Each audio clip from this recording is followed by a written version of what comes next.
In this video, we will talk about cells. Cells are the basic unit of life and all the living things are made of cells. Cells came from the reproduction of existing cells, which is called cell division. Here are the basic structure of a cell: microfilament, centroid, nucleus, ribosomes, lysosome, smooth endoplasmic reticulum, mitochondrion, rough endoplasmic reticulum, and Golgi apparatus. Now, let's go to the history of a cell. In 1665, Robert Hooke used a microscope to examine a thin slice of dead plant cells, but what he saw looked like a small boxes. He was responsible for naming cells. He called them cells because they look like a small rooms that moths lived in, called cells. Let's move on discoveries since the cell theory. Simple or complex cells. The first cells are called prokaryotes. It includes bacteria and lack of nucleus or membrane-bound organelles. And the cells that have a nucleus are called eukaryotes.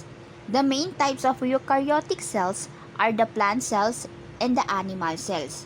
Eukaryotic cells contain three basic cell structure: the nucleus, cell membrane, and cytoplasm with organelles. Organelles are very small. They may or may not be membrane-bound. Cell or plasma membrane controls what enters or leaves the cell leaving layer.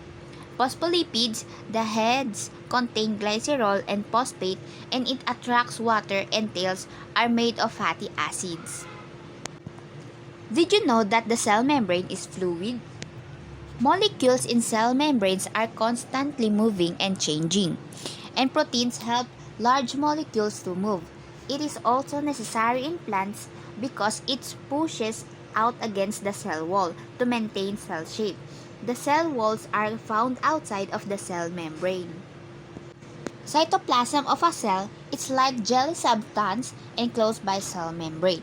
Also contain organelles to carry out specific jobs.